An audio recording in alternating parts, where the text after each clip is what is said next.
अस्सलामुअलैकुम वरहमतुल्लाहि वबरकातुहू।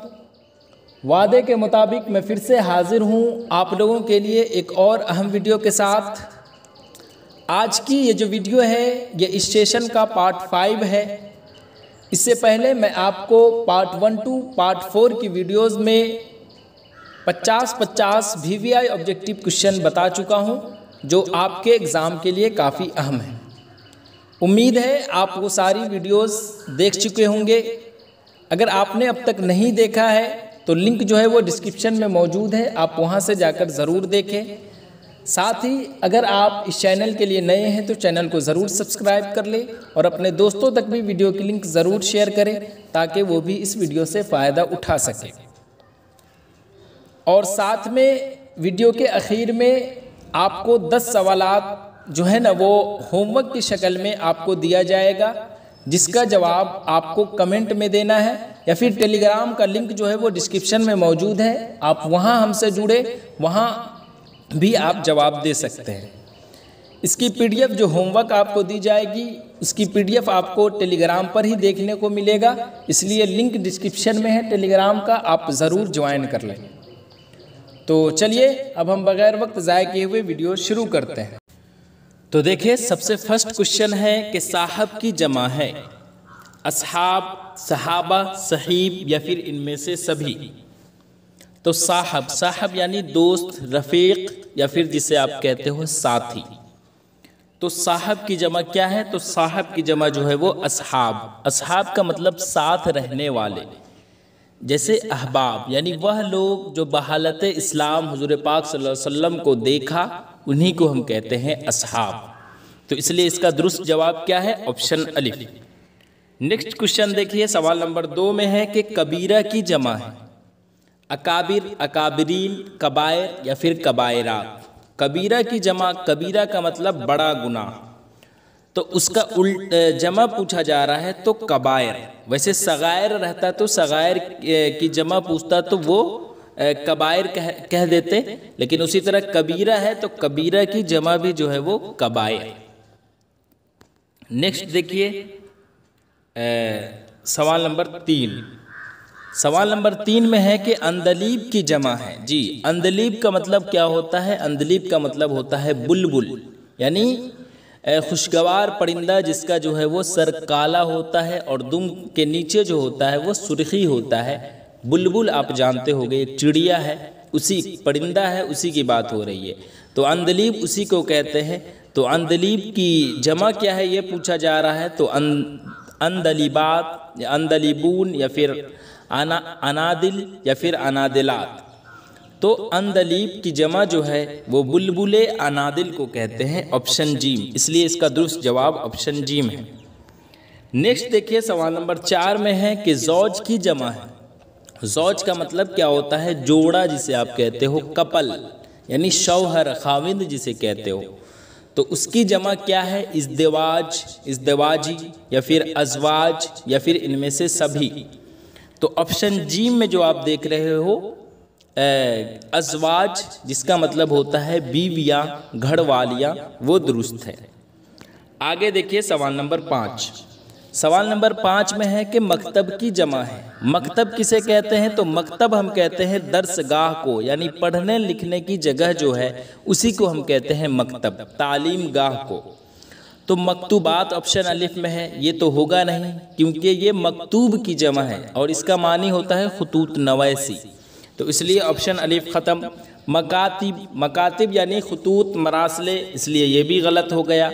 और ऑप्शन जी में जो मकातिब है इसका मतलब होता है मदारिस, मकतबे, जहां हम लोग क्या है कि तालीम हासिल करते हैं। तो मकतब कहते हैं हम दर्सगाह को, यानी पढ़ने लिखने की जगह को, यानी तालीम गाह को। तो उसकी जमा जो है वो मकातिब, यानी ऑप्शन जी में जो है वो दुरुस्त है, जिसका मतलब होता है मदारिस यानी मकतबे। आगे देखिए सवाल नंबर 6। सवाल नंबर 6 से है अपोजिट वर्ड्स, यानी विपरीतार्थक शब्द जिसे कहते हो, विलोम शब्द जिसे कहते हो वो, यानी उल्टा। तो मौजू की जिद क्या है? तो मौजू का मतलब जिसका कोई माना हो, जैसे हमने कहा था ना चाय, तो उसका कुछ माना हो, और मुहमल का मतलब होता है जिसका कोई मानी न हो। तो मौजू की जिद जो है वो क्या है, मुहमल है। ठीक है, आगे देखिए सवाल नंबर 7। सवाल नंबर 7 में है कि नायाब की जिद है। नायाब का मतलब क्या होता है, जो आसानी से मयस्सर ना हो, यानी जो बड़ी जहमतों से जो है वो क्या कहते हैं हाथ लगे, उसी को हम कहते हैं नायाब। तो नायाब की जिद क्या है, तो ऑप्शन दाल में जो दस्तयाब है इसका मतलब होता है जो आसानी से हासिल हो जाए, यानी मौसूल मुहैया, इसका मतलब होता है। तो ऑप्शन दाल दुरुस्त है। आगे देखिए सवाल नंबर 8। सवाल नंबर 8 में है कि गुल की जिद है। गुल का मतलब होता है फूल, यानी गुलाब का फूल जिसे कहते हो। तो खार, ऑप्शन अलिफ में है खार, इसका मतलब होता है जलील, यानी रुस्वा, बेइज्जत जिसे कहते हो। तो गुल की जिद पूछा जा रहा है, तो खार ऑप्शन बे में जो है ये दुरुस्त है, इसका मतलब होता है कांटा। गुल का मतलब फूल और ये जो ऑप्शन बे में खार है इसका मतलब कांटा, इसलिए इसका दुरुस्त जवाब क्या है, ऑप्शन बे। आगे देखिए सवाल नंबर 9। सवाल नंबर 9 में है कि ताजील की जिद क्या है। ताजील की जिद, ताजील का मतलब होता है जल्दी, यानी जल्दबाजी जिसे कहते हो आप फौरन। तो ताजील की जिद क्या है, ताखीर। ताखीर का मतलब होता है देर, वक्फा। तो जी यही दुरुस्त है। और ताजील ऑप्शन बे में है, इसका मतलब होता है मुकर्ररा मुद्दत जिसे कहते हो, मोहलत, यानी निर्धारित अवधि जिसे कहते हो वो। तो इसलिए दोनों तो खैर दुरुस्त होगा नहीं, ऑप्शन ए दुरुस्त है। अब आगे देखिए सवाल नंबर 10। सवाल नंबर 10 में है, एक मिनट जी, सवाल नंबर 10 में है कि पुख्ता की जिद है। पुख्ता का मतलब क्या होता है, पका हुआ, यानी जैसे खाना की बात करें तो भुना हुआ, पका हुआ। तो पुख्ता का मतलब पका हुआ यानी भुना हुआ। तो उसका उल्टा पूछा जा रहा है, तो ऑप्शन अलिफ में है कच्चा, ऑप्शन बे में है नापुख्ता, ऑप्शन जी में है खाम। तो पुख्ता की जिद जो है वो खाम दुरुस्त है, इसका मतलब होता है कच्चा, यानी अधकच्चा जिसे कहते हो, यानी जो सही से पका ना हो उसी को कहते हैं खाम। आगे देखिए, आगे है स्त्रीलिंग पुल्लिंग से क्वेश्चन, जिसमें आपसे पूछा जा रहा है कि इसमें से कौन मुज़क्कर है या फिर कौन मुअन्नस है। तो सवाल नंबर 11 में है मंदरजा झैल में मुअन्नस कौन है, तशद्दुद, जुल्म, जंग या फिर इनमें से कोई नहीं। तो जब तक कि आप इसका जुमला सही से नहीं बनाओगे अंदाज़ा नहीं लगेगा कि ये कौन मुज़क्कर है और कौन मुअन्नस है। तो तशद्दुद, तशद्दुद का एक जुमला हम सोचते हैं, जैसे कहते हैं ना कि शिद्दत पसंदों का तशद्दुद और जुल्म आवाम के लिए बहुत ख़तरा है। तो शिद्दत पसंदों का मतलब ये क्या हुआ, मुज़क्कर हुआ, इसलिए ये गलत है। आगे है ऑप्शन बे में जुल्म। जैसे कहते हैं ना कि इस शहर में जुल्म बढ़ता जा रहा है, तो बढ़ता जा रहा है, बढ़ता जा रहा है से अंदाज़ा हुआ कि ये भी मुज़क्कर है। और पूछा जा रहा है क्या, मुअन्नस। तो अब है ऑप्शन जीम में जंग। जंग का जैसे हम कहते हैं ना कि पलासी की जंग मशहूर है, तो पलासी की जंग मशहूर है, इससे अंदाज़ा हो गया कि जंग जो है वो क्या है, मुअन्नस है। या फिर इस तरह से एक और जुमला बनाइए कि जारहियत और जुल्म की वजह से जंग मुसल्लत हो जाती है। जैसे अभी फ़िलहाल हिंदुस्तान और पाकिस्तान के बीच में जो है वो जंग जो है वो क्या कहते हैं, मुसल्लत है, जारहियत और जुल्म की ही वजह से। तो इसलिए इसका दुरुस्त जवाब क्या है, ऑप्शन जी। अब आगे देखिए सवाल नंबर 12। सवाल नंबर 12 में भी मुअन्नस पूछा गया है जी। तो दहशत, दहशत का एक जुमला बनाइए। जैसे हम कहते हैं ना कि जैसे दहशत गर्दी की वजह से लोगों में खौफ और डर फैल गया है। तो दहशत गर्दी की वजह से, तो इससे अंदाज़ा हुआ कि ऑप्शन अलिफ जो है वो क्या है, मुअन्नस है। उसी तरह खौफ, जैसे हम कहते हैं ना कि उसके चेहरे पर खौफ का आसार वाज़े हो रहा है, तो उसके चेहरे पर खौफ का आसार, तो इससे क्या अंदाज़ा हुआ कि ये मुज़क्कर है। उसी तरह डर, डर जैसे हम कहते हैं ना कि बच्चों को अंधेरे से डर लगता है, तो लगता है यानी ये भी क्या है, मुज़क्कर है, इसलिए इसका दुरुस्त जवाब ऑप्शन अलिफ। आगे देखिए सवाल नंबर 13। झैल में फिर से आपसे पूछा गया है कि मुअन्नस कौन है। जैसे कब्र, तो कब्र से एक जुमला बनाइए, जैसे हम कहते हैं ना कि उसकी कब्र पर गुलाब के फूल दिखे गए, तो उसकी कब्र पर, तो इससे क्या अंदाज़ा हुआ कि ऑप्शन अलिफ जो कब्र है वो मुअन्नस है। उसी तरह कब्रिस्तान, जैसे हम कहते हैं ना कि जैसे कब्रिस्तान में रात के अंधेरे में लोगों का आना जाना कम होता है, तो लोगों कब्रिस्तान में रात के अंधेरे में लोगों का आना जाना कम होता है, इससे अंदाज़ा हुआ कि ये मुज़क्कर है। उसी तरह कफन, कफन जैसे हम कहते हैं ना कि जैसे मैयत को सफ़ेद कफन में लपेटा गया, तो ये भी क्या है, मुज़क्कर है। उसी तरह जनाजा, जैसे हम कहते हैं ना कि उस बुज़ुर्ग का जनाजा मस्जिद से उठाया गया और फिर क्या होता है कि कब्रिस्तान ले जाया गया, तो उस बुज़ुर्ग का जनाजा, तो इससे क्या अंदाज़ा हुआ कि मुज़क्कर है जनाजा, इसलिए ये भी गलत है, ऑप्शन अलिफ दुरुस्त है। आगे देखिए सवाल नंबर 14, इसमें भी मुअन्नस ही पूछा गया है, ज़िद, इसरार या फिर दबाव। तो ज़िद, जैसे हम कहते हैं ना कि बच्चे की ज़िद थी कि वह पार्क में खेलेगा, तो बच्चे की ज़िद थी, तो ये क्या है, ज़िद मुअन्नस है। उसी तरह इसरार, जैसे हम कहते हैं ना कि उसके इसरार पर हमने उसे साथ ले जाने का फैसला किया, तो उसके इसरार पर हमने उसे साथ ले जाने का फैसला किया, इससे अंदाज़ा हुआ कि ये क्या है, मुज़क्कर है। उसी तरह दबाव, दबाव जैसे हम कहते हैं ना कि उस पर अपने वालिदैन का दबाव था कि वह तालीम मुकम्मल करे, तो इसलिए दबाव भी जो है वो क्या है, मुज़क्कर है, इसलिए इसका दुरुस्त जवाब ऑप्शन अलिफ। आगे देखिए सवाल नंबर 15, सवाल नंबर 15 में है कि मुज़क्कर कौन है जी, नज़्म, गज़ल, रुबाई या फिर मरसिया। तो नज़्म, जैसे हम कहते हैं ना कि उस शायर की नज़्म ने दिल छू लिया, तो उस शायर की नज़्म ने, तो ये मुअन्नस है। उसी तरह गज़ल, जैसे कहते हैं ना कि उस शायरा की गज़ल ने अदबी दुनिया में हलचल मचा दी, तो ये भी क्या है, उस शायरा की गज़ल ने, यानी गज़ल भी जो है वो मुअन्नस है। उसी तरह हमने कहा रुबाई, जैसे हम कहते हैं ना उमर खयाम की रुबाइयात ने फ़लसफ़ियाना ख़यालात को उजागर किया, तो उमर खयाम की रुबाइयात ने, तो की रुबाइयात से अंदाज़ा हुआ कि ये भी मुअन्नस है। अब मरसिया, जैसे हम कहते हैं ना कि मरसिया खान ने करबला के वाक़यात को बड़े दर्द से बयान किया, तो इससे क्या अंदाज़ा हुआ कि मरसिया जो है वो मुज़क्कर है। अब आगे देखिए सवाल नंबर 16 से क्या है कि हिंदी में एक वर्ड दिया गया है आपको और उसका उर्दू में आपको बताना है कि उसे उर्दू में क्या कहते हैं। जैसे फर्स्ट क्वेश्चन सवाल नंबर 16 में है कि अनुकंपा को उर्दू में क्या कहते हैं जी, तो अनुकंपा को उर्दू में क्या कहते हैं, ऑप्शन अलिफ में है मेहरबानी। मेहरबानी का मतलब होता है कृपा या दया, या जिसे आप कहते हो उपकार, उसी को हम कहते हैं मेहरबानी। यानी ये जो शब्द है ये किसी के प्रति दया या कृपा का भाव प्रकट करता है, ठीक है, तो ऑप्शन अलिफ तो खैर हुआ नहीं। नेक्स्ट है नवाजिश। नवाजिश का मतलब होता है अनुग्रह, एहसान जिसे आप कहते हो, यानी कृपा जिसे आप कहते हो वो। ये जो शब्द है ये किसी को दी गई विशेष कृपा या फिर अनुग्रह के लिए प्रयोग होता है, तो इसलिए ऑप्शन बी भी जो है वो दुरुस्त नहीं है। उसके बाद है रहम। रहम का मतलब क्या होता है, रहम का मतलब होता है दया, या फिर जिसे आप कहते हो करुणा, या फिर अनुकंपा जिसे कहते हो उसी को, है ना। तो इसका मतलब होता है रहम का मतलब, यानी ये जो शब्द है ये किसी के प्रति दया या फिर करुणा का भाव दर्शाता है, तो ऑप्शन जीम भी अभी दुरुस्त नहीं है। आगे देखिए ऑप्शन दाल।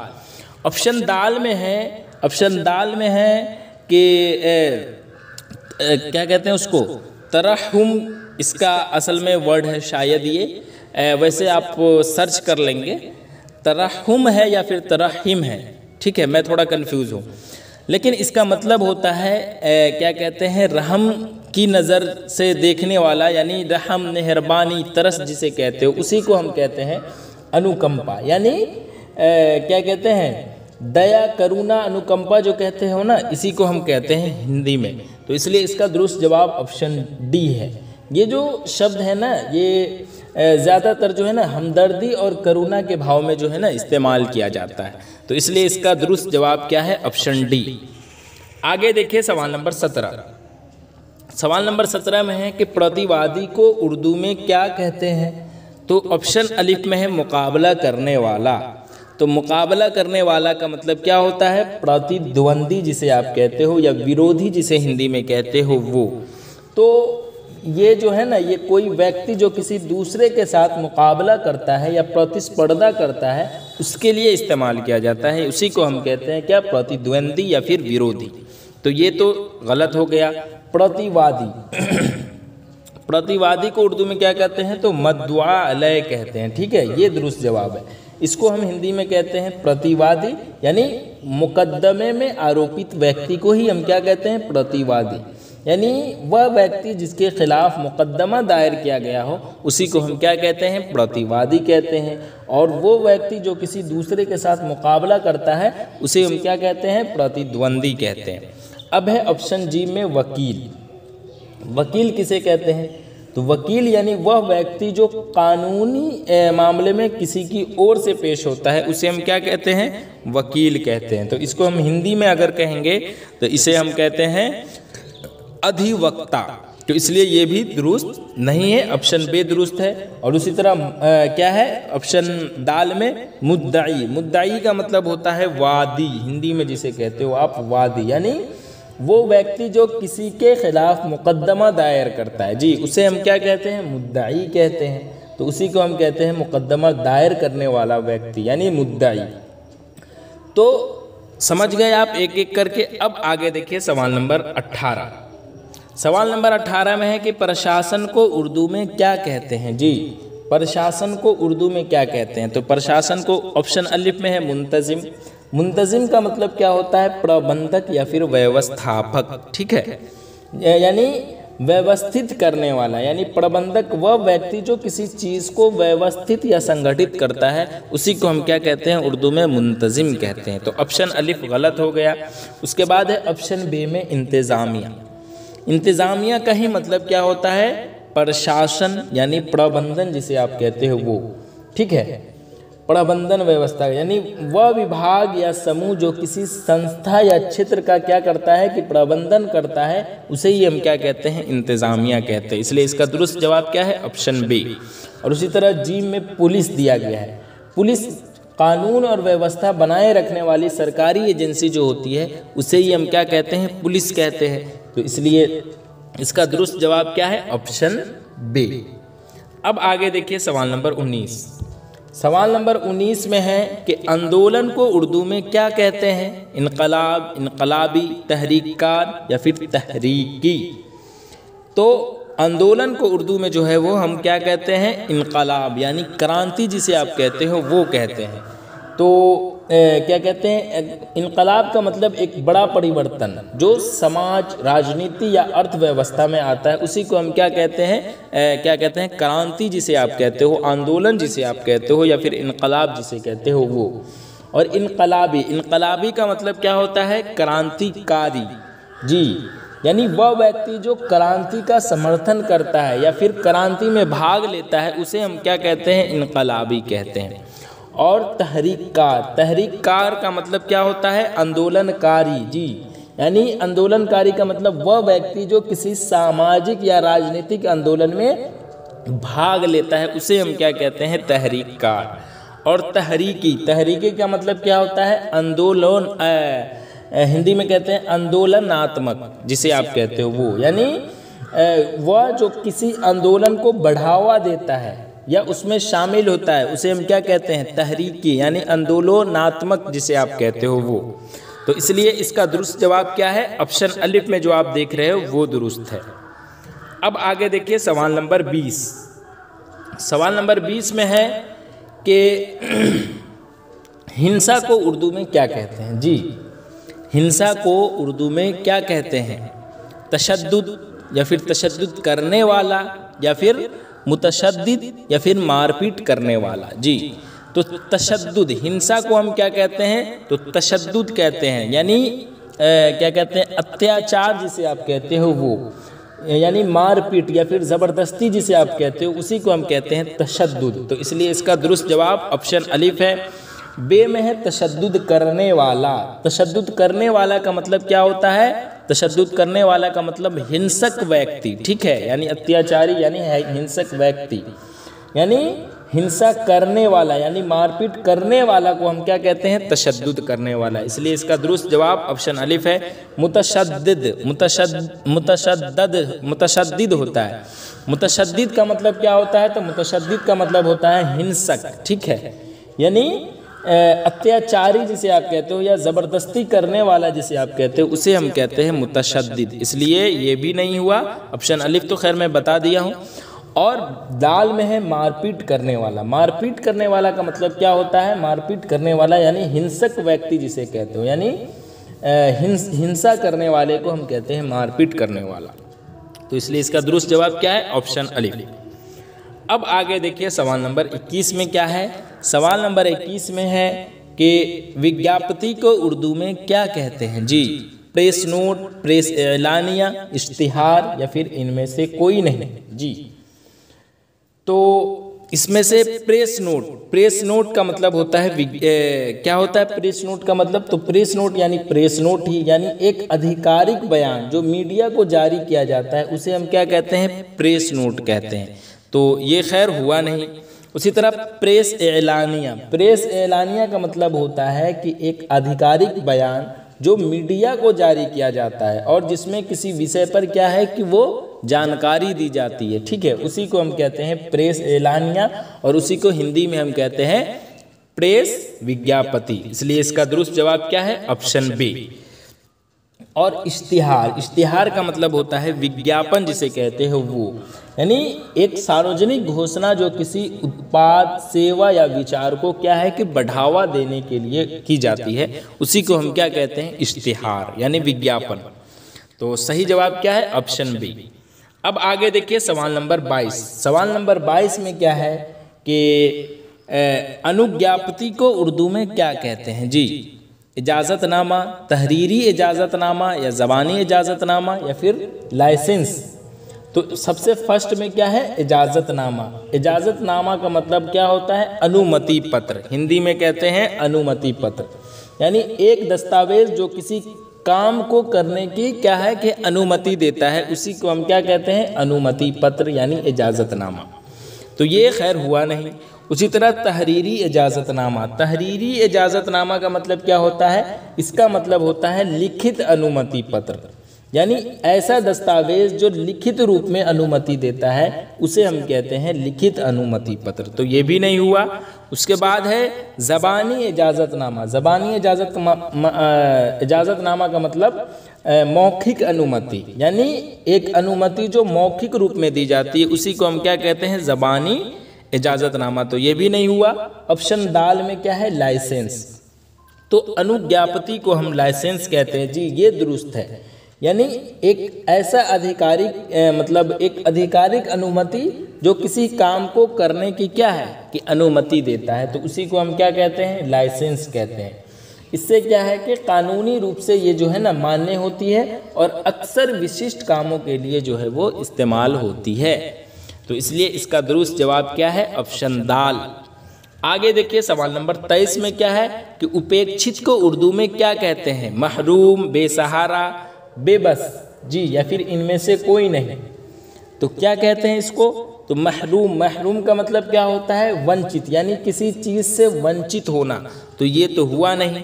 उसके बाद है ऑप्शन बी में बेसहारा। बेसहारा का मतलब असहाय, यानी बिना किसी सहारे की। तो ये भी नहीं हुआ। ऑप्शन जी में है बेबस। अच्छा, महरूम का मतलब होता है वंचित, उसी को हम क्या कहते हैं? यानी वंचित का मतलब होता है किसी चीज़ से वंचित होना, ठीक है। तो उसी को हम क्या कहते हैं? उसी को हम कहते हैं उपेक्षित। इसलिए इसका दुरुस्त जवाब ऑप्शन अलिफ है, ठीक है। इसका दुरुस्त जवाब क्या है? ऑप्शन अलिफ।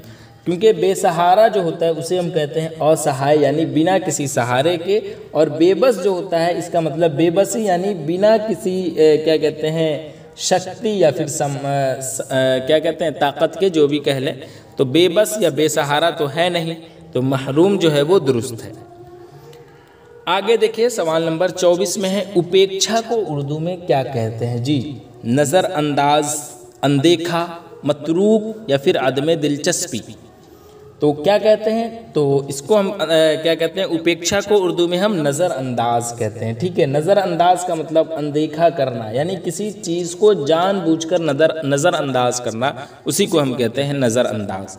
और अनदेखा, अनदेखा का मतलब अनदेखा यानी जो देखा नहीं गया हो या जिस पर क्या है कि गौर व फिक्र जो है वो नहीं किया गया हो, उसी को हम कहते हैं अनदेखा। तो ये नहीं हुआ। उसी तरह है मतरूक। मतरूक का मतलब क्या होता है, तयक्त जिसे कहते हो, यानी छोड़ दिया गया हो, या फिर पड़ी त्यक्त जिसे कहते हो, वो जिसे छोड़ दिया गया हो उसी को कहते हैं मतरूक। उसके बाद है अदमे दिलचस्पी। इसका मतलब होता है अरुचि, यानी किसी चीज़ में रुचि न हो, उसी को कहते हैं अरुचि। तो अदमे दिलचस्पी भी गलत हो गया, ऑप्शन अलिफ दुरुस्त है। अब आगे देखिए सवाल नंबर 25 में क्या है कि संबोधन को उर्दू में क्या कहते हैं, तकरीर, खुतबा, खिताब या फिर इनमें से सभी। तो ऑप्शन अलिफ में है तकरीर। तकरीर का मतलब क्या होता है, भाषण, इसलिए ये गलत है। तकरीर यानी एक सार्वजनिक भाषण जिसमें किसी विषय पर क्या है कि चर्चा की जाती है, तो उसी को हम क्या कहते हैं, भाषण देना या फिर तकरीर करना। और खुतबा, खुतबा का मतलब होता है उपदेश। जी हाँ, खुतबा का मतलब क्या होता है, उपदेश। तो उपदेश यानी ये जो है ना एक धार्मिक या नैतिक विषय पर दिया जाता है। खास करके ये अक्सर जो है ना वो हम लोग जो नमाज पढ़ते हैं तो उस दौरान दिया जाता है, तो उसी को हम क्या कहते हैं, खुतबा। तो उसको हिंदी में हम कहते हैं उपदेश। और खिताब, खिताब का मतलब होता है संबोधन, इसलिए इसका दुरुस्त जवाब क्या है, ऑप्शन जीम। ये क्या होता है कि एक व्यक्ति या फिर समूह को संबोधित करता है। ठीक है, अक्सर एक जो है ना वो महत्वपूर्ण या औपचारिक संदर्भ में जो है वो खिताब किया जाता है, यानी संबोधन दिया जाता है। तो दुरुस्त जवाब इसका क्या है, ऑप्शन जी। उसके बाद है सवाल नंबर 26 में कि बिहार का रियासती निशान है। जी क्या है, बिहार का रियासती निशान यानी बिहार का राजकीय चिन्ह क्या है, ये पूछा जा रहा है। तिरंगा झंडा, उसके बाद है बोधि वृक्ष या फिर अशोक चक्र या तीनों में से कोई नहीं। तो तिरंगा झंडा ये क्या है, ये भारत का राष्ट्रीय ध्वज है, ना कि बिहार का राजकीय चिन्ह, इसलिए ये क्या है, गलत हो गया। उसी तरह बोधि वृक्ष, जी ये बौद्ध धर्म में क्या है कि एक महत्वपूर्ण प्रतीक है और साथ ही साथ ये बिहार का राजकीय चिन्ह है, इसलिए इसका दुरुस्त जवाब जो है वो ऑप्शन बे है। ठीक है, और अशोक चक्र क्या है, तो अशोक चक्र जो है वो क्या कहते हैं उसको, अशोक चक्र जो है ना राष्ट्रीय ध्वज में स्थित एक चक्र है, न कि बिहार का राजकीय चिन्ह, तो इसलिए ये भी गलत हो गया। दुरुस्त जवाब क्या है, बोधि वृक्ष। आगे देखिए सवाल नंबर 27 में क्या है कि बिहार का रियासती खेल है, यानी राजकीय खेल क्या है, तो क्रिकेट है या फिर कबड्डी है या फुटबॉल है या फिर गली डंडा। तो कबड्डी जो है वो बिहार का जो है वो राजकीय खेल है। नेक्स्ट देखिए सवाल नंबर 28, बिहार की सरकारी ज़बान है, यानी बिहार की राजकीय भाषा क्या है, हिंदी और बंगला, हिंदी और उर्दू, मैथिली और नेपाली या फिर हिंदी और भोजपुरी। तो मैथिली और नेपाली तो खैर छांट ही दे, बंगला भी छांट दे, भोजपुरी भी छांट दे, हिंदी और उर्दू जो है वो क्या है कि दुरुस्त हो जाएगा, क्योंकि उर्दू को भी विशेष दर्जा जो है वो प्राप्त है। इसलिए बिहार की राजकीय ज़बान यानी भाषा कौन है, हिंदी और उर्दू। आगे देखिए, आगे है बिहार का कुल रकबा है, तो इसका मतलब क्या हुआ कि बिहार का कुल रकबा यानी क्षेत्रफल क्या है, ये पूछा जा रहा है। तो 93,163 मुरब्बा किलोमीटर, मुरब्बा का मतलब वर्ग किलोमीटर, या 90,255 वर्ग किलोमीटर, या 1,02,563 वर्ग किलोमीटर, या 94,163 वर्ग किलोमीटर। तो 94,163 वर्ग किलोमीटर जो है वो बिहार का क्या है, क्षेत्रफल है, इसलिए इसका दुरुस्त जवाब ऑप्शन दाल। अब आगे देखिए सवाल नंबर 30। सवाल नंबर 30 में है कि बिहार का सबसे गर्म ज़िला कौन है। जी हाँ, तो बिहार का सबसे गर्म ज़िला कौन है, ज़िला, तो बिहार का सबसे गर्म ज़िला जो है वो ऑप्शन बे में जो आप गया देख रहे हो वो दुरुस्त हो जाएगा।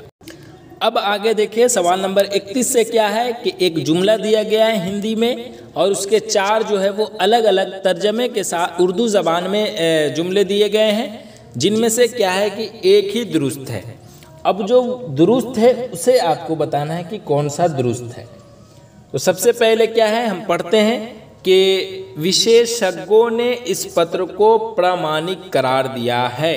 जी, तो अब इसमें आपको बताना है कि क्या दुरुस्त होगा। तो इसका मतलब पहले आप समझने की कोशिश कीजिए।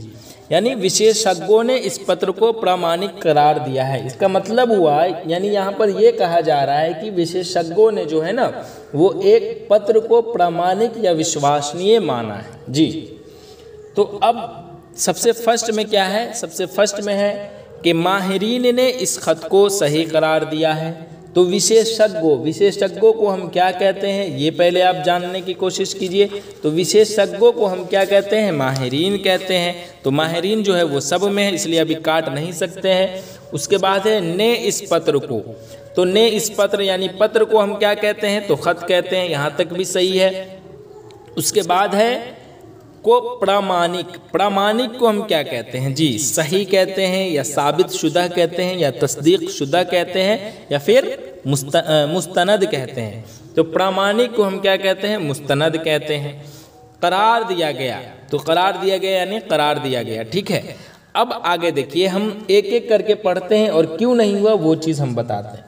सबसे पहले क्या है, ऑप्शन अलिफ। ऑप्शन अलिफ में वैसे तो आप जान गए कि इसका दुरुस्त जवाब ऑप्शन दाल है, लेकिन माहिरीन ने इस खत को सही करार दिया। ऑप्शन अलिफ में जो है इसमें क्या है कि इसमें सही शब्द का इस्तेमाल हुआ है। जी, इसमें क्या है कि सही शब्द का इस्तेमाल हुआ है, जो पत्र की सामग्री की जो है ना सत्या को दर्शाता है, न कि उसकी क्या है कि प्रामाणिकता या फिर विश्वसनीयता को दर्शाता है, इसलिए ये गलत है। उसी तरह ऑप्शन बे में क्या है कि साबित शुदा क्या कहते हैं वर्ड का इस्तेमाल किया गया है, जो किसी चीज़ को सिद्ध या फिर प्रमाणित करने की प्रक्रिया को दर्शाता है, ठीक है, इसलिए ये बिल्कुल गलत है। उसी तरह तस्दीक शुदा इसका इस्तेमाल हुआ है, जो किसी चीज़ को क्या है कि सत्यता या फिर प्रामाणिकता की पुष्टि करने को दर्शाता है, इसलिए जो है ये गलत है। और दुरुस्त क्या है, ऑप्शन दाल। समझ गए। अब आगे देखिए सवाल नंबर 32। विभाग को उपलब्ध संसाधनों से योजना को पूरा कराना है। जी, इसका मतलब आप पहले समझिए। तो इसका मतलब ये कहा जा रहा है यहाँ पर कि विभाग को अपने पास उपलब्ध संसाधनों का उपयोग करके एक योजना को पूरा करना है, ये चीज़ यहाँ पर कहा जा रहा है। अब विभाग को हम क्या कहते हैं, तो महकमा कहते हैं, तो सब में है को। उसके बाद उपलब्ध को हासिल कहते हैं, है ना, या दस्तयाब कहते हैं, ज़्यादा बेहतर है। तो ऑप्शन अलिफ बे तो ऐसे ही ख़त्म हो गया। उसके बाद है संसाधनों को हम क्या कहते हैं वसीला यानी वसाइल ज़्यादा बेहतर होगा, इसलिए ऑप्शन दाल में देख रहे हो वो दुरुस्त है। लेकिन ऑप्शन अलिफ से हम पढ़ते हैं और क्यों गलत है वो चीज़ हम आपको एक एक करके बताते हैं। जैसे क्या है ऑप्शन अलिफ में, महकमा को हासिल ज़राए से मंसूबा को मुकम्मल कराना है। यहाँ पर हासिल ज़राए का इस्तेमाल हुआ है, जो क्या है कि प्राप्त संसाधनों को बतलाता है। हालांकि ये जो है ना बिल्कुल अलग हो गया, क्योंकि उपलब्ध संसाधनों के अर्थ से यहाँ पर जो है ना ज़्यादा बेहतर होगा, इसलिए ये गलत है। उसी तरह ऑप्शन बे में है कि हासिल वसीलों का इस्तेमाल किया गया है, इसका मतलब होता है कि प्राप्त संसाधनों को मतलब ये बतलाता है, तो इसलिए ये जो है ना क्या कहते हैं वसीलों का उपयोग जो है ना बिल्कुल उतना बेहतर नहीं है, यानी वसाइल ज़्यादा बेहतर होगा, तो इसलिए ये नहीं हुआ ऑप्शन बे अलिफ। उसी तरह वसीलों ऑप्शन जीम में भी है, तो वसीलों के बजाय जो है वो वसाइल का इस्तेमाल जो है ना ज़्यादा बेस्ट होगा, इसलिए ये भी गलत है और ऑप्शन दाल सही है। अब आगे देखिए सवाल नंबर 33। दोनों देशों के बीच द्विपक्षीय संबंधों में सुधार हुआ है। जी, तो दोनों देशों के बीच, अब इसका मतलब क्या होता है, इसका मतलब यहाँ पर यह है कि दो देशों के बीच आपसी संबंधों में बेहतर होना या फिर प्रगति होना, ये चीज़ यहाँ पर बताया गया। तो इसमें दुरुस्त जवाब क्या होगा ये आपसे पूछा जा रहा है। तो दो देशों यानी दोनों मुल्कों, तो ऑप्शन जीम दाल तो यूं ही ख़त्म हो गया। उसके बाद के बीच, तो के बीच का मतलब के दरमियान, है ना, तो अभी तक ऑप्शन अलिफ बे में है। द्विपक्षीय, द्विपक्षीय का मतलब दो तरफा, अभी तक है। संबंधों को हम ताल्लुकात कहते हैं। में सुधार, अब यहाँ पर देखिए कि में सुधार, सुधार को यहाँ पर जो है ना ताल्लुकात अच्छे हुए हैं या फिर बेहतरी आई है, तो ज़्यादा बेहतर जो है वो ऑप्शन बेहतरी आई है वो लग रहा है, इसलिए इसका दुरुस्त जवाब जो है वो ऑप्शन अलिफ है। ठीक है, यानी यहाँ पर जो अच्छे का इस्तेमाल यहाँ पर जो किया गया है ना, ये जो है ना संबंधों की गुणवत्ता को बतलाता है, लेकिन सुधार के अर्थ को पूरी तरह से जो है ना वो प्रकट नहीं कर रहा है, इसलिए जो है ऑप्शन अलिफ दुरुस्त है, न कि ऑप्शन बी। अब आगे देखिए सवाल नंबर 34 में है कि आवेदन के साथ जीवन परिचय यानी बायोडाटा भी भेजे। जी, इसका मतलब क्या होता है? इसका मतलब ये है कि क्या कहते हैं, आवेदन के साथ व्यक्तिगत विवरण या फिर जीवन परिचय भी क्या है कि भेजना आवश्यक है, ये चीज़ बताया जा रहा है यहाँ पे। तो देखिए इसका दुरुस्त जवाब क्या होगा? तो सबसे पहले आवेदन, आवेदन को हम क्या कहते हैं? दरखास्त कहते हैं, जो सब में है। के साथ यानी के साथ। जीवन परिचय, जीवन परिचय को हम क्या कहते हैं? तो जीवन परिचय को हम कहते हैं शख्सी मालूमात। ठीक है, तो इसलिए अब आप तो खैर ऐसे ही छांट लिए कि दाल दुरुस्त है, लेकिन एक एक करके हम पढ़ते हैं। जैसे है मालूमाते ज़िंदगी, यहाँ पर जो है ना मालूमाते ज़िंदगी, मालूमाते ज़िंदगी का मतलब होता है बायोडाटा के अर्थ को जो है ना ये प्रकट करता है, लेकिन थोड़ा जो है ना अलग है, इसलिए मालूमाते ज़िंदगी ये दुरुस्त नहीं है। उसी तरह है मालूमाते हयात, ये जो है ना ये भी दुरुस्त नहीं है, इसलिए ये गलत हो गया। उसके बाद तारुफ़े ज़िंदगी, तारुफ़े ज़िंदगी का मतलब भी जो है वो उतना अच्छा नहीं है, इसलिए ये गलत हो गया। और दुरुस्त क्या हो गया? शख्सी मालूमात। तो इसलिए ऑप्शन दाल दुरुस्त है। अब आगे देखिए सवाल नंबर 35।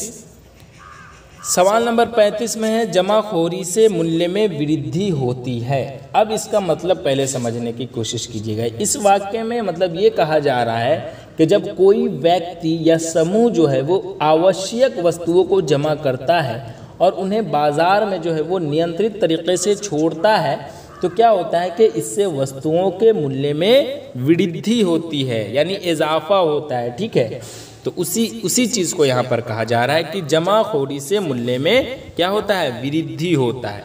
अब इसमें देखिए कि दुरुस्त जवाब कौन सा होगा?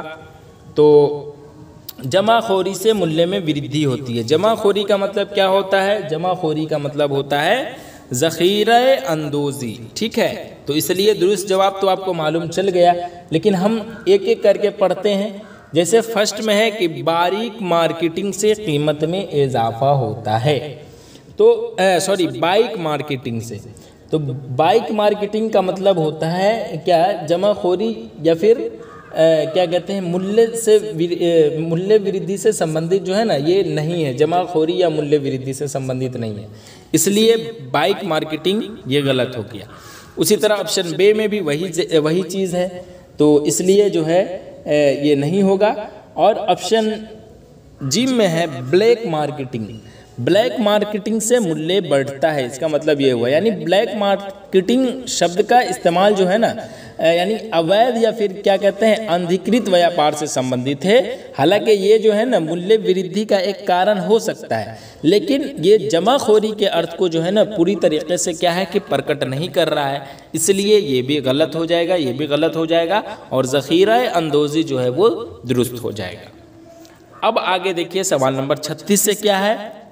सवाल नंबर 36 से है कि उर्दू में एक वर्ड दिया गया है और उसको हिंदी में क्या कहते हैं, ये चीज़ आपसे पूछा गया है। जी, तो फर्स्ट में है कि मकामी को हिंदी में क्या कहते हैं? जी, मकामी को हिंदी में क्या कहते हैं? क्षेत्रीय, स्थलीय, स्थानीय या फिर पहला? तो सबसे पहले है क्षेत्रीय। क्षेत्रीय का मतलब क्या होता है? इलाकाई, जिसे आप कहते हो वो होता है। ठीक है, इसलिए ये क्या है? ये गलत हो गया। ये जो शब्द है ये एक भौगोलिक क्षेत्र को दर्शाता है, जो एक बड़ा क्षेत्र हो सकता है, जैसे कि एक राज्य या फिर प्रांत, इसलिए ये जो है ना गलत हो गया। उसी तरह स्थलीय, स्थलीय का मतलब होता है ज़मीनी या फिर मकामी जिसे कहते हो, ज़मीनी जिसे आप कहते हो वो स्थलीय का मतलब ये हुआ। यानी पृथ्वी या भूमि से संबंधित ये जो है ना स्थलीय इसे कहते हैं। तो ये जो शब्द है ये अधिकतर जो है ना वो पृथ्वी या भूमि के संदर्भ में इस्तेमाल किया जाता है और इसका अर्थ होता है स्थानीय या क्षेत्रीय से बिल्कुल मतलब इसका अर्थ जो है वो अलग होता है, इसलिए ये गलत हो गया। उसके बाद है स्थानीय। जी, स्थानीय का मतलब क्या होता है? मकामी होता है। जी, यानी किसी विशिष्ट स्थान या क्षेत्र से संबंधित है ये। तो ये जो शब्द है ये एक विशिष्ट स्थान या फिर क्षेत्र को बतलाता है जो आम तौर पर एक छोटा या क्या होता है कि सीमित क्षेत्र होता है, जैसे कि एक शहर या फिर एक गांव जिसे कह लो, तो उसे ही हम क्या कहते हैं? स्थानीय या फिर मकामी जिसे उस कहते हैं। और ऑप्शन दाल में तो पहला है। पहला क्या है? पहला यानी मतलब सबसे पहले आने वाले क्रम में जो होता है उसी को पहला कहते हैं। तो इसका मतलब जो है ना कोई लेना देना नहीं है इससे, इसलिए ये गलत हो गया। अब देखिए सवाल नंबर 37। सवाल नंबर 37 में क्या है कि मुश्ताइल। जी, मुश्ताइल को जो है वो हिंदी में क्या कहते हैं ये पूछा जा रहा है। तो मुश्ताइल को हिंदी में क्या कहते हैं? उत्तेजना कहते हैं, उत्तेजित कहते हैं, आक्रोशित कहते हैं या फिर क्रोध कहते हैं। तो उत्तेजना, उत्तेजना का मतलब क्या होता है? उभार या फिर मुहर्रिक जिसे कहते हो वो, यानी किसी भावना या क्रिया को उत्तेजित करने की प्रक्रिया को हम क्या कहते हैं? उत्तेजना कहते हैं। यानी किसी भावना या क्रिया को बढ़ावा देने या फिर प्रेरित करने की प्रक्रिया को हम क्या कहते हैं? उत्तेजना कहते हैं। तो ये गलत है। ऑप्शन बे दुरुस्त है, उत्तेजित जिसे कहते हो। इसका मतलब होता है बरअंगेख्ता, यानी मुश्ताइल जिसे कहते हो वो। तो यानी जोश पर आया हुआ या फिर उकसाया हुआ या गुस्सा में आया हुआ जो कहते हैं ना उसी को हम कहते हैं उत्तेजित, यानी बरअंगेख्ता उर्दू में इसे कहते हैं, या मुश्ताइल जिसे कहते हो वो। उसके बाद है मतलब क्या कहते हैं? उत्तेजित का मतलब किसी व्यक्ति के भावनात्मक या फिर मानसिक स्थिति को मतलब ये दर्शाता है, यानी जब वह किसी कारण से जो है ना वो उत्तेजित या प्रेरित होता है। ठीक है। उसके बाद है क्या? आक्रोशित। आक्रोशित का मतलब क्या होता है? गुस्से में भरा हुआ। जी, यानी क्रोध या आक्रोश से भरा होना जिसे कहते हो उसी को हम क्या कहते हैं? आक्रोशित जिसे कहते उसी को कहते हैं। यानी ये जो शब्द है ये किसी व्यक्ति के क्रोधित या फिर आक्रोशित होने की मतलब स्थिति को बतलाता है। तो ये जो है वो बिल्कुल गलत हो गया। उसी तरह क्रोध, क्रोध का मतलब क्या होता है? गुस्सा। ठीक है, इसलिए ये गलत है। यानी गुस्सा या फिर आक्रोश जिसे कहते हो, यानी किसी व्यक्ति के गुस्से या फिर आक्रोश की भावना को ये बतलाता है। तो इसलिए दुरुस्त जवाब क्या है? उत्तेजित, उसी को मुश्ताइल या फिर बरअंगेख्ता कहते हैं। आगे है सवाल नंबर 38 में कि खुफिया इत्तिला को हिंदी में क्या कहते हैं? जी, तो खुफिया इत्तिला को गोपनीय सूचना कहते हैं या गुप्त समाचार कहते हैं या गुप्त सूचना कहते हैं या फिर गुप्त संज्ञान कहते हैं। तो सबसे फर्स्ट में है गोपनीय सूचना। गोपनीय सूचना का मतलब खुफिया मालूमात जिसे कहते हो उसे हम कहते हैं गोपनीय सूचना, यानी ऐसी सूचना जो गोपनीय या फिर छुपी हुई हो, यानी जिसे सार्वजनिक नहीं किया जाना चाहिए उसे हम कहते हैं गोपनीय सूचना। यानी ऐसी जानकारी को ये दर्शाता है जो गोपनीयता के साथ रखी जाती है और जिसे केवल उसी आदमी को बताया जा सकता है जो उसके हकदार हो। तो उसी को हम क्या कहते हैं? गोपनीय सूचना। उसके बाद है गुप्त समाचार। गुप्त समाचार को हम क्या कहते हैं? खुफिया खबरें, यानी गुप्त या छुपी हुई खबरें जिसे कहते हो वो। यानी ये जो शब्द है ये गुप्त या फिर संवेदनशील खबरों को जो है ना बतलाता है, यानी जिसे क्या कहते हैं? सब लोगों को नहीं बताया जा सकता, उसे हम कहते हैं खुफिया खबरें। उसी तरह है गुप्त सूचना। जी, गुप्त सूचना को ही हम क्या कहते हैं? खुफिया इत्तिला। इसलिए इसका दुरुस्त जवाब ऑप्शन सी है। जी, इसका मतलब होता है खुफिया इत्तिला, यानी गुप्त या छुपी हुई जानकारी, यानी ऐसी जानकारी को दर्शाता है ये जो गुप्त रखी जाती है और जिसे केवल उसी व्यक्ति को बतलाया जा सकता है जो उसके क्या हो कि हकदार हो। उसी तरह है गुप्त संज्ञान। गुप्त संज्ञान को उर्दू में क्या कहते हैं? तो खुफिया आगाही, यानी गुप्त जानकारी या ज्ञान जिसे कहते हो वो। यानी मतलब ये जो शब्द है ये गुप्त जानकारी या ज्ञान को बतलाता है। तो इसलिए समझ गए कि सब में क्या क्या डिफरेंस है। तो दुरुस्त जवाब क्या है? गुप्त सूचना। आगे देखिए सवाल नंबर 39। सवाल नंबर 39 में है कि मरहला को हिंदी में क्या कहते हैं जी। तो चरणबद्ध कहते हैं या चरणवार कहते हैं या चरण कहते हैं या फिर दूसरा कहते हैं जी। तो सबसे पहले है चरणबद्ध। चरणबद्ध का मतलब होता है क्या? चरणबद्ध का मतलब होता है मरहलावार। इसलिए क्या कहते हैं, ये तो हुआ नहीं। उसके बाद मरहलावार का मतलब चरणों से विभाजित या यानी चरणबद्ध तरीके से किया गया, उसी को हम क्या कहते हैं? चरणबद्ध।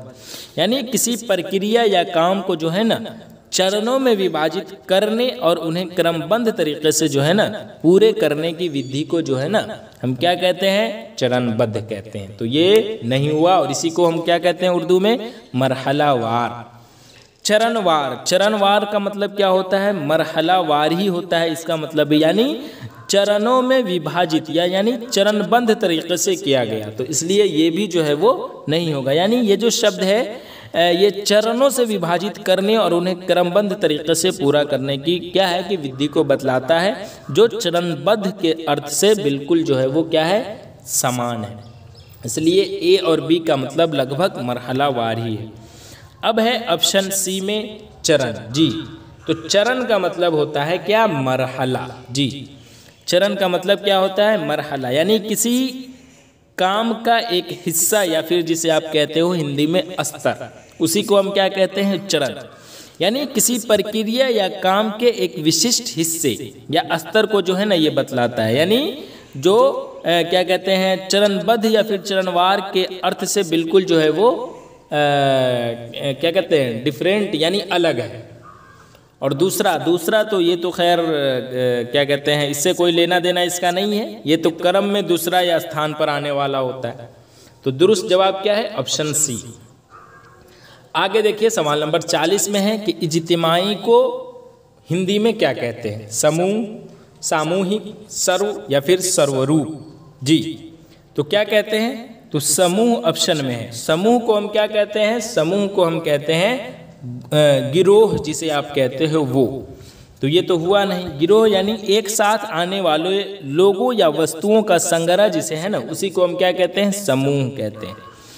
उसी तरह है सामूहिक। सामूहिक का मतलब होता है इज्तिमाई, ठीक है, यानी समूह से संबंधित यानी समूह के लिए जो ही है ना इस्तेमाल किया जाता है, तो सामूहिक उसे कहते हैं। तो उसी को हम क्या कहते हैं उर्दू में? इज्तिमाई कहते हैं। इसलिए दुरुस्त जवाब क्या हो जाएगा इसका? Option B. और सर्व, सर्व का मतलब होता है सब, यानी सभी या संपूर्ण जिसे कहते हो वो, तो इसलिए ये भी नहीं हुआ। और सर्वरूप, सर्वरूप का मतलब होता है हर शक्ल या हर सूरत जिसे कहते हो वो, तो यानी सभी रूपों में या फिर हर प्रकार के जो कहते हैं ना हर प्रकार से, उसी को हम कहते हैं सर्वरूप। तो ये भी नहीं हुआ। तो इसलिए दुरुस्त जवाब क्या है? सामूहिक, ऑप्शन बी। आगे देखिए सवाल नंबर 41। सवाल नंबर 41 में है कि गैर मुनक़सिम हिंदुस्तान को हिंदी में क्या कहते हैं जी। गैर मुनक़सिम हिंदुस्तान, इसको हिंदी में क्या कहते हैं? अविभाज्य भारत, एकजुट भारत, एकत्र भारत या फिर संयुक्त भारत जी। तो क्या कहते हैं? तो गैर मुनक़सिम हिंदुस्तान को क्या कहेंगे? तो गैर मुनक़सिम यानी ऐसा भारत जो विभाजित न हो या जिसे विभाजित नहीं किया जा सकते, उसी को हम क्या कहते हैं? गैर मुनक़सिम हिंदुस्तान। तो उसी को हम क्या कहते हैं हिंदी में? अविभाज्य भारत, यानी ऐसा भारत जो विभाजित न हो या जिसे विभाजित नहीं किया जा सकता है। यानी ये जो शब्द है ना ये भारत की एकता और अखंडता को जो है ना बतला रहा है, जिसमें क्या है कि देश को विभाजित करने का कोई विचार यहाँ पर नहीं है। तो उसी को हम क्या कहते हैं? गैर मुनक़सिम हिंदुस्तान। तो दुरुस्त जवाब क्या है? Option A. आगे भी देखते हैं, ऑप्शन बी में है एकजुट भारत। एकजुट भारत का मतलब होता है मुत्तहिद हिंदुस्तान, यानी एक साथ जुड़ा हुआ या एकजुट भारत जिसे कहते हैं उसी को हम क्या कहते हैं? मुत्तहिद हिंदुस्तान। यानी ये जो शब्द है ये भारत के विभिन्न हिस्सों के एकत्रीकरण को बतला रहा है, जो एकता की भावना को प्रकट करता है। तो ये नहीं हुआ। उसी तरह है ऑप्शन सी में एक मिनट। उसी तरह है ऑप्शन सी में एकत्र भारत। एकत्र भारत का मतलब होता है इकट्ठा हिंदुस्तान, यानी एक साथ इकट्ठा किया गया भारत जो है उसी को हम क्या कहते हैं, एकत्र भारत। यानी ये जो शब्द है ये भारत के विभिन्न हिस्सों के एकत्रीकरण को बतला रहा है, जो एकता की भावना को क्या कर रहा है, प्रकट कर रहा है। तो इसलिए एकत्र भारत यानी इकट्ठा हिंदुस्तान। और उसी तरह क्या है, संयुक्त भारत। संयुक्त भारत का मतलब क्या होता है, मुत्तहिदा हिंदुस्तान जिसे कहते हो, यानी मिले हुए या जुड़े हुए भारत के हिस्से को हम क्या कहते हैं, संयुक्त भारत यानी मुत्तहिदा हिंदुस्तान। यानी ये जो शब्द है संयुक्त भारत, ये भारत के विभिन्न हिस्सों के क्या है कि जुड़ने या मिलन को बतला रहा है, जो एकता और संगठन की भावना को क्या कर रहा है कि प्रकट कर रहा है। तो अविभाज्य भारत, अविभाज्य भारत को हम क्या कहेंगे, गैर मुनक़सिम हिंदुस्तान, यानी ऐसा भारत जो विभाजित न हो या जिसे क्या है कि विभाजित नहीं किया जा सके, उसे हम क्या कहते हैं, गैर मुनक़सिम हिंदुस्तान। अब आगे देखिए सवाल नंबर 42। सवाल नंबर 42 में है कि तफरीक को हिंदी में क्या कहते हैं, छुआछूत, अन्याय, भेदभाव या फिर दूसरा। जी तो क्या कहते हैं, तो छुआछूत है। छुआछूत का मतलब क्या होता है, निजासत जिसे आप कहते हो वो, या फिर पलेदी कहते हो ना, पलेदी का तस्वुर, उसी को हम क्या कहते हैं, छुआछूत। यानी सामाजिक रूप से कुछ लोगों को अछूत या फिर अशुद्ध मानने की प्रथा को हम क्या कहते हैं, छुआछूत कहते हैं।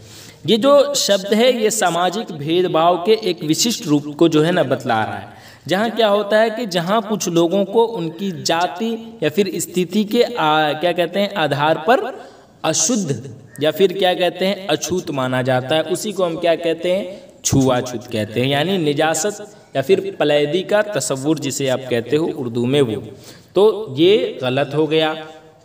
उसके बाद क्या है, उसके बाद है कि अन्याय। अन्याय का मतलब होता है नाइंसाफ़ी, यानी न्याय का अभाव या गलत व्यवहार जिसे आप कहते हैं, उसी को हम क्या कहते हैं, अन्याय। यानी ये जो शब्द है ना, ये किसी के साथ गलत या फिर अनुचित व्यवहार को बतलाता है, जो न्याय के सिद्धांतों के क्या है कि खिलाफ है, यानी विरुद्ध है।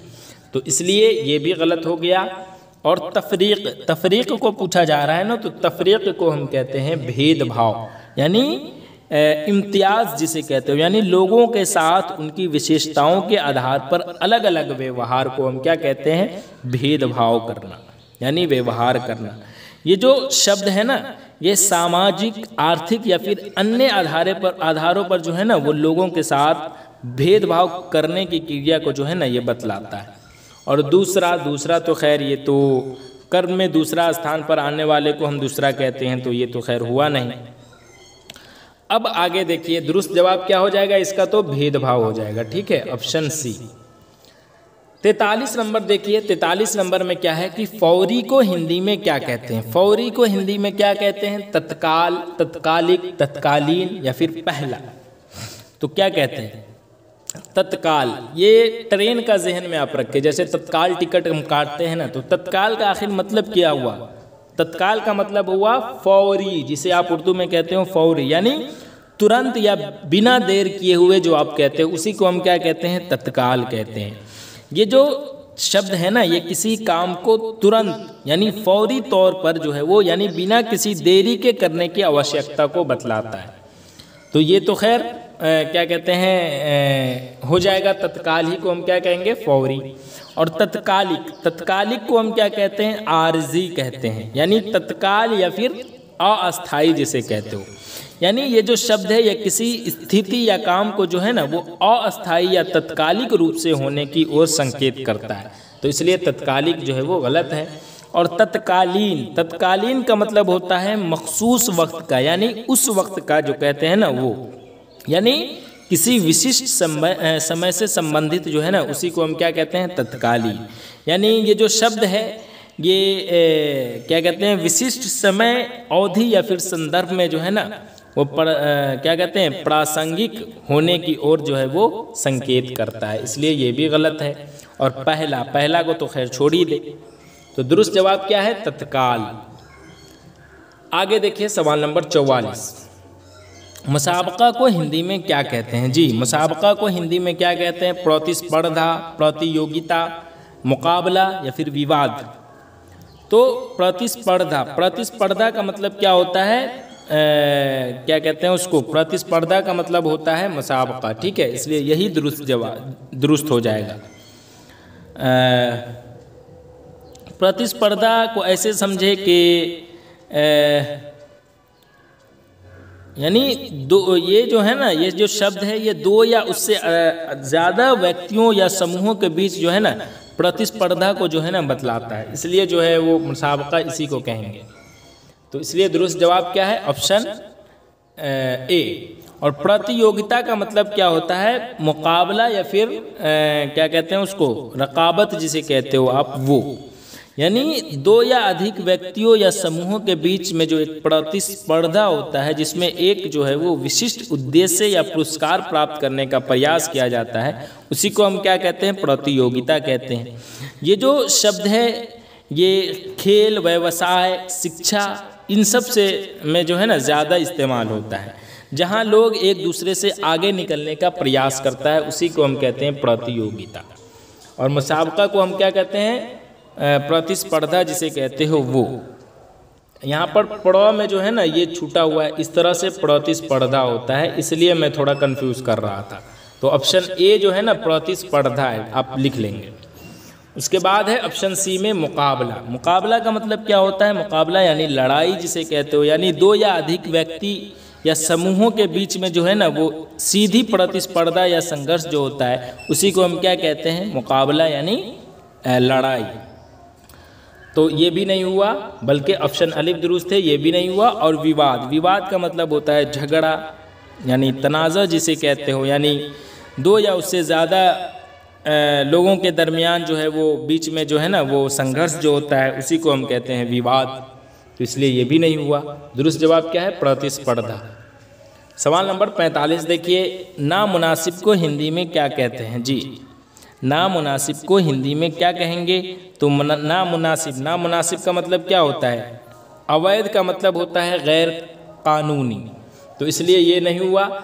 अनुचित, अनुचित को ही हम क्या कहते हैं, अनुचित को हम कहते हैं गैर मुनासिब, ठीक है। तो उसी को हम क्या कहेंगे, नामुनासिब भी तो कहेंगे ना, गैर मुनासिब या नामुनासिब, इसलिए दुरुस्त जवाब क्या है, ऑप्शन बी। और अनैतिक का मतलब होता है गैर इखलाकी, इसलिए ये गलत है, ये भी गलत है। और डी जो है असैद्धांतिक, इसका मतलब होता है गैर उसूली, इसलिए ये भी गलत है। तो दुरुस्त जवाब क्या है, ऑप्शन बी।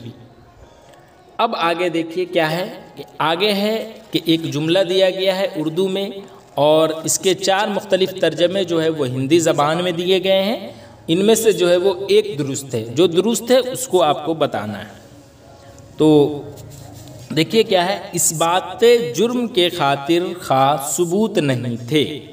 इसका मतलब क्या होता है, इसका मतलब यानी अपराध साबित करने के लिए जो है वो पर्याप्त सबूत नहीं थे, इसका मतलब यही हुआ। अब देखिए इस बात जुर्म, इस बात का मतलब क्या होता है, इस बात जुर्म, इस बात का मतलब होता है अपराध जिसे कह रहे हो ना वो भी गलत नहीं है, लेकिन इस बात जुर्म इसका मतलब होता है दोष सिद्ध, ज़्यादा दुरुस्त है, ठीक है। ऐसे अपराध साबित करने के लिए, ये साबित जो है ये तो उर्दू वर्ड है, इसलिए हम इसको दुरुस्त नहीं मानेंगे। वैसे अपराध आप कह सकते हो इसको, लेकिन दोष सिद्ध जो है वो ज़्यादा बेहतर है, इसलिए ऑप्शन बी इसका दुरुस्त हो जाएगा। के खातिर, खातिर यानी क्या कहते हैं, सबूत नहीं है। के खातिर खा, खातिर खा का मतलब पर्याप्त, और सबूत नहीं है इसको हम क्या कहेंगे, साक्ष्य नहीं है। तो इसलिए दुरुस्त जवाब क्या है, ऑप्शन बी है, ठीक है। बकिया ये सब में अपराध साबित करने के लिए, साबित की वजह से हमने काट दिया, अपराध बोध के लिए ये भी काट दिया, इसीलिए तो समझ गए ना कि ऑप्शन बी दुरुस्त है। अब आगे देखिए सवाल नंबर 47। सवाल नंबर 47 में क्या है कि इमदाद बाहमी तहरीक के नतीजा में क्या कहते हैं उसको, दुग्ध क्रांति यानी दुग्ध इनकलाब आया जिसे आप कहते हो वो। तो इमदाद बाहमी इसका मतलब क्या होता है, परस्पर सहायता या फिर सहयोग जिसे कहते हो वो। तहरीक, तहरीक का मतलब आंदोलन या फिर प्रयास जिसे कहते हो वो। उसी तरह क्या है कि नतीजा, नतीजा का मतलब होता है परिणाम, यानी नतीजा उसी को कहते हैं। और दुग्ध इनकलाब का मतलब होता है दुग्ध क्रांति, ठीक है ये। अब देखिए इमदादे बाहमी, इसका मतलब क्या हमने कहा, परस्पर सहायता या सहयोग। तो परस्पर सहायता यहाँ है या फिर सहयोग भी यहाँ है, लेकिन क्या है कि इसी को हम क्या कहते हैं कि सहकारिता। सहकारिता, अभी देखिए इसका मतलब क्या होता है। सहकारिता का मतलब होता है मिलकर काम करना या फिर सहयोग करना जिसे कहते हो वो।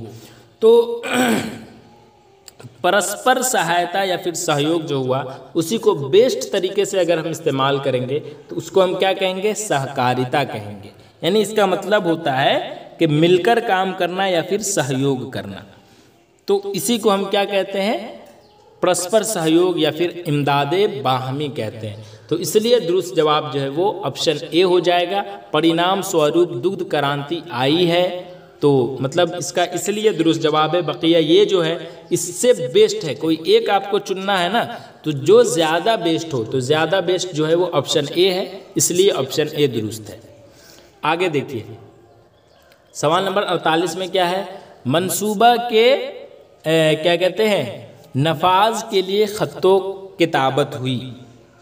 तो मंसूबा को हम क्या कहते हैं, योजना कहते हैं। तो जो सब में है के नफाज, नफाज का मतलब क्या होता है, नफाज का मतलब कार्यान्वयन या फिर लागू करना जिसे कहते हो वो। तो इसका मतलब क्या हुआ, फिर आगे चलते हैं। पहले खत्तो खिताबत, खत्तो किताबत का मतलब होता है पत्राचार या फिर क्या कहते हैं उसको, पत्र व्यवहार जिसे कहते हो वो। तो अब देखिए मंसूबा के नफाज के लिए खत्तो किताबत हुई। तो इसका दुरुस्त जवाब क्या हो जाएगा, योजना के सब में है, कार्यान्वयन सब में है, के लिए भी सब में है, लेकिन पत्र ऑप्शन में यहाँ पर पत्र है। और पत्र इसलिए मैंने इसको गलत माना क्योंकि पत्र का मतलब यहाँ पर क्या होगा, पत्र का मतलब होगा केवल एक पत्र लिखने की बात यहाँ पर कही जा रही है। जबकि अगर सिर्फ रहता खत हुई तब जो है वो ये दुरुस्त मान लेते, लेकिन चूंकि खत्तो किताबत है तो इसका मतलब क्या होता है, इसका मतलब होता है पत्राचार यानी पत्र व्यवहार। इसलिए जो है वो इन दोनों को हमने गलत माना और ये जो है ये दुरुस्त हो जाएगा। तो दुरुस्त क्या है, ऑप्शन सी। अब आगे देखिए सवाल नंबर 49 में क्या है कि इस वैकेंसी नहीं बल्कि वैकेंसी, काफ यहाँ पर छूट गया है, आप देख लेंगे।